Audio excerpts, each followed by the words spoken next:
ওসমান হাদিকে নিয়ে সিঙ্গাপুরের উদ্দেশ্যে ঢাকা ছাড়ল এয়ার অ্যাম্বুলেন্স। চিকিৎসার সব খরচ দেবে সরকার। হাদির ঘটনায় নির্বাচন নিয়ে শঙ্কা নেই, ভোট হবে যথাসময়ে জানালেন সিইসি। তরুণ প্রজন্মকে বাংলাদেশ বিনির্মাণে ভূমিকা রাখার আহ্বান। শাহবাগে জাতীয় ছাত্র শক্তির ব্লকেট, আইনশৃঙ্খলা নিয়ন্ত্রণের ব্যর্থতার অভিযোগে স্বরাষ্ট্র উপদেষ্টার পদত্যাগ দাবি।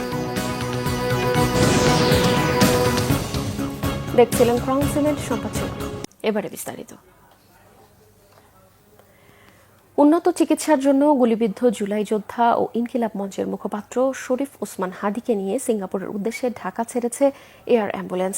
সোমবার দুপুর 1:15টায় বসুন্ধরা এভারকেয়ার হাসপাতাল থেকে তাকে হযরত শাহজালাল আন্তর্জাতিক বিমানবন্দরের উদ্দেশ্যে বের করে নেওয়া হয়। শরীফ ওসমান হাদিকে সিঙ্গাপুরে নিয়ে যেতে এয়ার অ্যাম্বুলেন্সটি সকাল 11:22 সিঙ্গাপুর থেকে হযরত শাহজালাল আন্তর্জাতিক বিমানবন্দরে নামে। 1:45টার দিকে হাদিকে বহন করে সিঙ্গাপুরের উদ্দেশ্যে ঢাকা ছাড়ে এয়ার অ্যাম্বুলেন্সটি। গত শুক্রবার রাজধানীর পুরানা পল্টনের বক্স কালভার্ট রোডে মোটরসাইকেলে আসা দুই আততায়ীর একজন চলন্ত রিকশায় থাকা ওসমান হাদির মাথায় গুলি করে পালিয়ে যায়।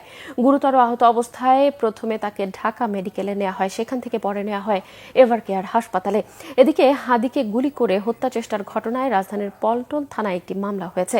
এই ঘটনায় এখন পর্যন্ত সন্দেহভাজন 8 জনকে আটক করেছে আইনশৃঙ্খলা বাহিনী। তাদের মধ্যে গুলির ঘটনায় ব্যবহৃত মোটরসাইকেলের মালিক, বর্ডার দিয়ে মানুষ পাচারকারী চক্রের 2 জন এবং অভিযুক্ত ফয়সালের স্ত্রী, শ্যালক ও অপর এক নারী রয়েছে।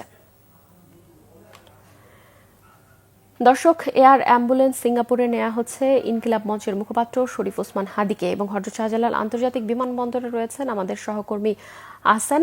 সরাসরি যাচ্ছি তার কাছে। আহসান, ওসমান হাদিকে সিঙ্গাপুরে নেওয়ার সর্বশেষ কি তথ্য আছে আপনার কাছে, আমাদেরকে বিস্তারিত জানাবেন। আহসান, ওসমান হাদিকে সিঙ্গাপুরে নেওয়ার সর্বশেষ কি তথ্য আছে? কনক, আপনাকে ধন্যবাদ। আপনি জানেন যে ইনকিলাব মঞ্চের মুখপাত্র ওসমান হাদি কিন্তু এরই মধ্যে কিন্তু আপনার এয়ারপোর্ট থেকে কিন্তু এরই মধ্যে কিন্তু এয়ারপোর্টে 8 নম্বর টার্মিনালে কিন্তু তার অ্যাম্বুলেন্স ঢুকেছে এবং কিছুক্ষণের মধ্যে হয়তো এখান থেকে ফ্লাই করবে। আমরা যদি ইভার কেয়ারে আমরা যদি শুরু করি, ইভার কেয়ারে কিন্তু 1:15 মিনিটে কিন্তু সে অ্যাম্বুলেন্সটা আসে। অ্যাম্বুলেন্স এসে ঠিক 1:30টার দিকে কিন্তু অ্যাম্বুলেন্সটা 8 নম্বর টার্মিনালে ঢুকে গেছে। এখন আমাদেরকে সাইদুর রহমান, প্রধানমন্ত্রী স্বাস্থ্য মন্ত্রণালয়ের বিশেষ সহকারী, উনি আমাদেরকে জানিয়েছেন যে এই মুহূর্তে ওসমান হাদি ফ্লাইটে ওঠার মতো তার শরীরের কন্ডিশন ভালো, 4 ঘন্টা তার লাগবে এবং উনি শুধু ফ্লাই করার জন্যই কিন্তু আসলে ফিট বলেই কিন্তু অনেক ফ্লাই করতে দেওয়া হচ্ছে। এবং সিঙ্গাপুর হসপিটাল, যেটা সিঙ্গাপুর জেনারেল হসপিটাল, যেটা ওনারা আশ্বস্ত, তাদের সাথে টেলিকনফারেন্সে কথা হয়েছে, সাদিকে ফ্লাই করে দেওয়ার মতো শরীর উপযোগী, এই কারণে কিন্তু ফ্লাই করা হচ্ছে। তো মানে সাইদুর রহমান আমাদেরকে আশ্বস্ত করেছেন তো ওনার শরীরের কন্ডিশন বেশ ভালো মানে আশঙ্কাজনক, কিন্তু ফ্লাই করার মতো উপযোগী। তো আপনি জানেন কনক যে ওসমান হাদিকে বিদেশে পাঠানো চিকিৎসার জন্য কিন্তু সরকারের পক্ষ থেকে গত 2 দিন থেকে চেষ্টা করা হচ্ছিল এবং তারা সিঙ্গাপুরে তারা যোগাযোগ করেছেন। সিঙ্গাপুর যে হসপিটাল, সেখানে কিন্তু তার চিকিৎসার সমস্ত ব্যবস্থা সরকার করেছে। এবং আমরা যেটা শুনেছি, সাইদুর রহমান আমাদেরকে নিশ্চিত করেছেন হাদির সঙ্গে আছে তার বন্ধু এবং ভাই, এবং তারা দুজনেই তার সাথে সফরে যাচ্ছেন এবং ওনারা নিশ্চিত করেছেন যে ওখান থেকে এরপরে আমাদের এম্বাসি থেকে তাদের যে শরীরের অবস্থা বা তাদের যে কন্ডিশন, সেগুলো আমাদেরকে রেগুলার ব্রিফ করা হবে, এটিও আমাদেরকে আশ্বস্ত করেছেন। আমরা সবাই এখানে দাঁড়িয়ে আছি। এই মুহূর্তে আমাদের আসলে কখন ফ্লাই করবে ঠিক এই মুহূর্তে আমরা আসলে বলতে পারছি না, তবে আমরা অপেক্ষায় আছি। হয়তো কিছুক্ষণের মধ্যে এখানে সমস্ত আনুষ্ঠানিকতা শেষ করে, বিমানবন্দরের যে প্রক্রিয়া শেষ করে যখন সিগন্যাল ক্লিয়ার হবে, তখন হয়তো এই বিমানটি ফ্লাই করবে, আমরা এয়ার অ্যাম্বুলেন্সটি ফ্লাই করবে, এটা আমরা প্রত্যাশা করছি। কনক, আপনাকে ধন্যবাদ। প্রধান নির্বাচন কমিশনার এএমএম নাসির উদ্দিন বলেছেন, নির্বাচন ঘিরে কোনো ধরনের শঙ্কা নেই, সবাইকে সঙ্গে নিয়ে সময় মতোই হবে নির্বাচন। ত্রয়োদশ জাতীয় সংসদ নির্বাচনে তরুণ ভোটারদের নিয়ে সকালে রাজধানীর গুলশানের আলোকি মিলনায়তনে ইউথ ভোটার কর্মসূচির উদ্বোধন করে এসব কথা বলেন তিনি।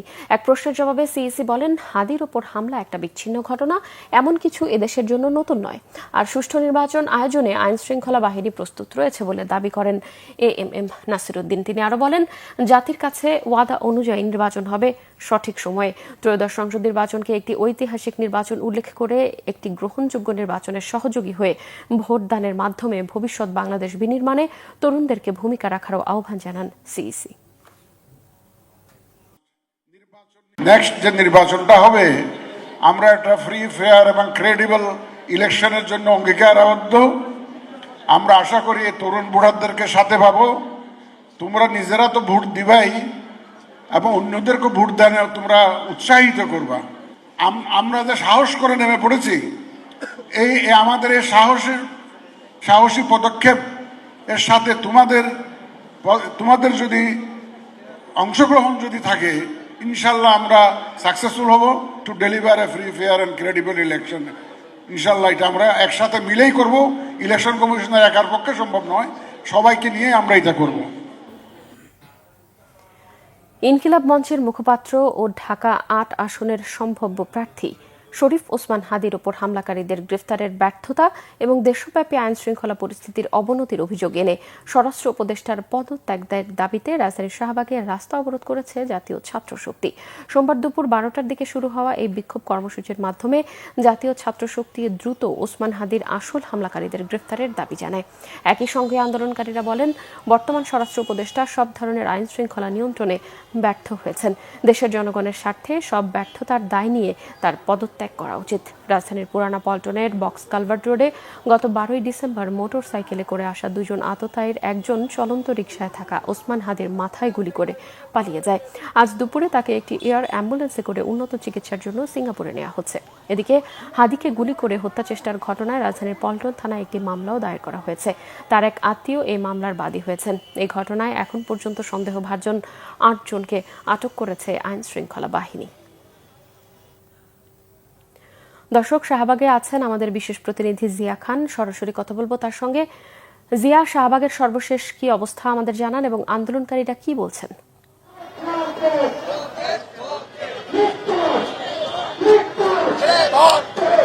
ধন্যবাদ কনক। আপনি যেমনটি বলছিলেন যে জুলাই অভ্যুত্থানের অন্যতম যোদ্ধা ওসমান হাদিকে গুলি করে হত্যা চেষ্টার ঘটনায় আজকে দুপুর 12টার দিকে জাতীয় ছাত্র শক্তি তারা শাহবাগে এসে ব্লকেট দেয়, অর্থাৎ সড়ক অবরোধ করে রাখে এবং তারপর থেকে কিন্তু শাহবাগে যান চলাচল সেটা সম্পূর্ণ বন্ধ হয়ে যায়। এবং আমার পিছনে আপনার মাধ্যমে নিশ্চয় দর্শকরা দেখতে পাচ্ছে যে তারা এসে শাহবাগে এসে অবস্থান নিয়েছেন, সড়কের উপরে তারা বসে পড়েছেন এবং তারা যেটা বলছেন, তাদের বেশ কয়েকজনের সঙ্গে আমরা কথা বলেছি, তারা আমাদেরকে জানিয়েছেন যে প্রায় ৭২ ঘন্টারও বেশি সময় অতিবাহিত হওয়ার পরও ওসমান হাদিকে যারা গুলি করেছে তাদের একজনকে কিন্তু গ্রেফতার করতে পারেনি। এবং তারা যেটা বলছেন যে তারা বিভিন্ন সামাজিক যোগাযোগ মাধ্যম কিংবা গণমাধ্যমে বিভিন্ন ধরনের যে সংবাদ বেরিয়েছে যে যারা ঘাতক ওসমান হাদিকে যারা গুলি করেছেন তারা সীমান্ত পার হয়ে তারা দেশ থেকে বেরিয়ে গেছেন বলে তারা দাবি করছেন এবং তারা এই জন্য তারা আইন শৃঙ্খলা বাহিনীর ব্যর্থতা পাশাপাশি যে স্বরাষ্ট্র উপদেষ্টা রয়েছেন তার ব্যর্থতাকে বড় করে দেখছেন এবং তার পদত্যাগ দাবি করেছেন। তারা এও বলছেন যে সামনে নির্বাচন, এই নির্বাচনে সাধারণ মানুষ, ভোটার এবং যারা প্রার্থী রয়েছেন তারা জীবনের নিরাপত্তার জন্য এই স্বরাষ্ট্র উপদেষ্টার প্রতি আস্থা রাখতে পারেন না। এই জন্য তারা চান যে নতুন কোন স্বরাষ্ট্র উপদেষ্টা যিনি জুলাই চেতনার বিশ্বাসে এমন কাউকে যেন এই সরকার নিয়োগ দেন, সেই দাবিটিও তারা করছেন এবং তারা এই কথাটি বলছেন যে এছাড়াও যাতে অতি দ্রুত ওসমান হাদিকে যারা গুলি করেছে সেই ঘাতকদের বা অন্য যারা আছে তার সঙ্গে যারা জড়িত এই হত্যা চেষ্টা ঘটনায় তাদেরকে দ্রুত আইনের আওতায় আনার দাবি জানিয়েছেন। তো এখন পর্যন্ত তারা শাহবাগে অবস্থান করেছেন, যান চলাচল বন্ধ রয়েছে, আইন শৃঙ্খলা বাহিনী তারাও কিন্তু শাহবাগে উপস্থিত রয়েছেন। জি, আপনাকে ধন্যবাদ। জুলাই গণহত্যার দায়ে মানবতা বিরোধী অপরাধের মামলায় একটি অভিযোগে আমৃত্যু কারাদণ্ড পাওয়া সাবেক প্রধানমন্ত্রী শেখ হাসিনা ও আসাদুজ্জামান খান কামালের মৃত্যুদণ্ড চেয়ে আপিল করেছে প্রসিকিউশন। সোমবার আপিল বিভাগের সংশ্লিষ্ট শাখায় এই আবেদন করা হয়। এর আগে 17 নভেম্বর আন্তর্জাতিক অপরাধ ট্রাইব্যুনাল 1-এ এই অভিযোগে শেখ হাসিনা ও আসাদুজ্জামান কামালের আমৃত্যু কারাদণ্ড ও দুটি অভিযোগেই মৃত্যুদণ্ড দেয়। এছাড়াও ট্রাইব্যুনাল 2-এ জুলাই গণ অভ্যুত্থানে কুষ্টিয়ায় সংঘটিত 6 হত্যাসহ 8 অভিযোগ মানবতা বিরোধী অপরাধে হাসানুল হক ইনুর বিরুদ্ধে মামলার 5ম সাক্ষীর সাক্ষ্য গ্রহণ সম্পন্ন হয়। পরবর্তী সাক্ষ্য গ্রহণ 17 ডিসেম্বর নির্ধারণ করে আদালত। এছাড়াও ট্রাইব্যুনাল 1-এ জুলাই গণঅভ্যুত্থানে রাজধানীর রামপুরার কার্নিশে ঝুলে থাকা আমির হোসেনকে গুলি করা সহ 2 জনকে হত্যা মামলার তদন্ত কর্মকর্তার জেরা শেষ হয়েছে। এই মামলার পরবর্তী সাক্ষ্য গ্রহণ 17 ডিসেম্বর। এদিকে কুষ্টিয়ায় 6 জনকে হত্যা মামলায় মাহবুবুল আলম হানিফ সহ 4 আসামির বিরুদ্ধে পরবর্তী সাক্ষ্য গ্রহণ 23 ডিসেম্বর নির্ধারণ করেছে ট্রাইব্যুনাল। এই 2 আসামির বিরুদ্ধে আমৃত্যু কারাদণ্ডের আদেশ প্রদান করেছিলেন আর বাকি দুটি অভিযোগ একত্রিত করে ট্রাইব্যুনাল তাদের বিরুদ্ধে মৃত্যুদণ্ডের রায় প্রদান করেছিল। প্রসিকিউশনের পক্ষ থেকে সাবেক প্রধানমন্ত্রী শেখ হাসিনা এবং আসাদুজ্জামান খান কামালের বিরুদ্ধে প্রদত্ত সেই আমৃত্যু কারাদণ্ডকে মৃত্যুদণ্ডে পরিণত করার জন্য আপিল বিভাগে অর্থাৎ সুপ্রিম কোর্টের আপিল বিভাগে একটি আপিল দায়ের করা হয়েছে। কাল মহান বিজয় দিবস। প্রতি বছরের মতো এবারও দিবসটিতে জাতির শ্রদ্ধা নিবেদনের জন্য প্রস্তুত সাভারের জাতীয় স্মৃতিসৌধ। ৭১-এর মহান মুক্তিযুদ্ধে স্বাধীনতার লাল সূর্য ছিনিয়ে আনতে যারা অকাতরে প্রাণ দিয়েছেন সেসব বীর শহীদদের প্রতি শ্রদ্ধার্ঘ্য নিবেদনে নির্বিঘ্ন করতে পুলিশ প্রশাসনের পক্ষ থেকে নেওয়া হয়েছে নিচ্ছিদ্র নিরাপত্তা। গৌরবের দিনটির জন্য গোটা সাভারকে সাজিয়ে তোলা হয়েছে বর্ণিল সাজে। আশুলিয়া প্রতিনিধি শেফালি মিতুর রিপোর্ট। মহান মুক্তিযুদ্ধের বীর শহীদদের প্রতি শ্রদ্ধা নিবেদনে এখন পুরোপুরি প্রস্তুত সাভারের জাতীয় স্মৃতিসৌধ। বিজয় দিবসকে ঘিরে সাজ সাজ রব পুরো সাভার জুড়ে। বিজয়ের প্রথম প্রহরেই মানুষের ঢল নামবে এখানে। দিনটি উপলক্ষে স্মৃতিসৌধ চত্বরকে সাজানো হয়েছে বর্ণিল সাজে। গণপূর্ত অধিদপ্তর কর্তৃক সাভার জাতীয় স্মৃতিসৌধের পুরো কমপ্লেক্সকে ধুয়ে মুছে পরিষ্কার পরিপাটিকরণ, রং তুলি কাজ, ফুল গাছ রোপণ সহ বিভিন্ন স্থানে সিসি ক্যামেরা স্থাপন ইতিমধ্যে সম্পন্ন হয়েছে। সাভার জাতীয় স্মৃতিসৌধ বীর শহীদদের প্রতি শ্রদ্ধা নিবেদনের জন্য প্রস্তুত রয়েছে। জাতীয় স্মৃতিসৌধে শ্রদ্ধা নিবেদন নির্বিঘ্ন করতে পুরো সাভার জুড়ে নিশ্চিদ্র নিরাপত্তা ব্যবস্থা নিয়েছে বাংলাদেশ পুলিশ। আপনাদের আশ্বস্ত করছি যে আমাদের এখানে নিরাপত্তার জন্য যা যা করণীয়, যে সমস্ত ব্যবস্থা নেওয়া হয়েছে সব সঠিকভাবে সম্পন্ন করা থাকবে। ইনশাআল্লাহ আমরা সার্বিক নিরাপত্তার দায়িত্বে থাকব। উপজেলা প্রশাসনের পক্ষ থেকেও নেওয়া হয়েছে নানা প্রস্তুতি। আমরা জাতীয় স্মৃতিসৌধে পুষ্পস্তবক অর্পণের মাধ্যমে আমরা দিবসটির সূচনা করব। পরবর্তীতে আনুষ্ঠানিকভাবে পতাকা উত্তোলন, ছাত্রছাত্রীর অংশগ্রহণে কুচকাওয়াজ ও ডিসপ্লের আয়োজন করা হয়েছে। তারপর বিকেলবেলা আমরা ছাত্রছাত্রীদের অংশগ্রহণে একটি সাংস্কৃতিক অনুষ্ঠান করব। এছাড়াও ছাত্রছাত্রীদের অংশগ্রহণে চিত্রাঙ্কন রচনা প্রতিযোগিতার আয়োজন করা হয়েছে। রাষ্ট্রপতি, প্রধান উপদেষ্টা, প্রধান বিচারপতি, বিদেশি কূটনীতিক সহ রাষ্ট্রের উচ্চ পদস্থ কর্মকর্তাদের শ্রদ্ধা নিবেদন শেষে স্মৃতিসৌধ চত্বর উন্মুক্ত করে দেয়া হবে সর্বস্তরের মানুষের শ্রদ্ধা নিবেদনে।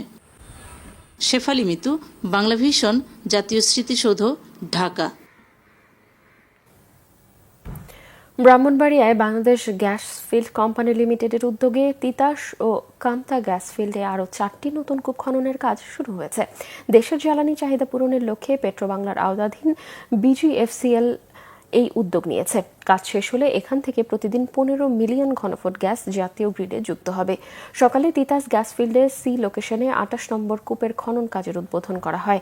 সভাপতিত্ব করেন বিজিএফসিএল এর ব্যবস্থাপনা পরিচালক প্রকৌশলী মোহাম্মদ ফারুক হোসেন। প্রধান অতিথি ছিলেন পেট্রোবাংলার পরিচালক প্রকৌশলী মোহাম্মদ শোয়েব। অনুষ্ঠানে আরও উপস্থিত ছিলেন প্রকল্প পরিচালক প্রকৌশলী AKM জসিমউদ্দিন, মহাব্যবস্থাপক মেহেরুল হাসান, পেট্রোবাংলা পরিচালক লিনঝন সহ সংশ্লিষ্টরা। পঞ্চগড়ে টানা 5 দিন ধরে মৃদু শৈত্যপ্রবাহ অব্যাহত রয়েছে। সর্বনিম্ন তাপমাত্রার পারদ রয়েছে 9-এর ঘরেই। জেলায় টানা 5 দিন ধরে চলছে মৃদু শৈত্যপ্রবাহ, তবে কয়েকদিন ধরে ঘন কুয়াশা নেই। সোমবার সকাল 9টায় সর্বনিম্ন তাপমাত্রা আরও কমে 9 ডিগ্রি সেলসিয়াস রেকর্ড করা হয়েছে তেঁতুলিয়া আবহাওয়া অফিস থেকে। রবিবার ছিল একই তাপমাত্রা। এর আগে বৃহস্পতিবার চলতি শীত মৌসুমের সর্বনিম্ন 8.9 ডিগ্রি সেলসিয়াস রেকর্ড করা হয় তেঁতুলিয়ায়। হিমালয় থেকে ধেয়ে আসা হিম বাতাসের কারণে প্রতিদিনই বিকেলের পর থেকে পরদিন সকাল পর্যন্ত কনকনে শীত অনুভূত হচ্ছে। সকালে ঝলমলে রোদ ছড়িয়ে পড়লে কমতে থাকে শীতের তীব্রতা। সংবাদ শেষ করব ক্রাউন সিমেন্ট শিরোনামগুলো আরও একবার জানিয়ে। ওসমান হাদিকে নিয়ে সিঙ্গাপুরের উদ্দেশ্যে ঢাকা ছাড়ল এয়ার অ্যাম্বুলেন্স। চিকিৎসার সব খরচ দেবে সরকার। হাদির ঘটনায় নির্বাচন নিয়ে শঙ্কা নেই, ভোট হবে যথাসময়ে জানালেন সিইসি। তরুণ প্রজন্মকে বাংলাদেশ বিনির্মাণে ভূমিকা রাখার আহ্বান। শাহবাগে জাতীয় ছাত্র শক্তির ব্লকেড, আইন শৃঙ্খলা নিয়ন্ত্রণের ব্যর্থতার অভিযোগে স্বরাষ্ট্র উপদেষ্টার পদত্যাগ দাবি। এই ছিল এখনকার মতো। পরের সংবাদ বিকেল 4টায়। এর আগে দুপুর 3টায় রয়েছে নিউজ টপ 10 দেখার আমন্ত্রণ রইল। এতক্ষণ সাথে থাকায় ধন্যবাদ সবাইকে।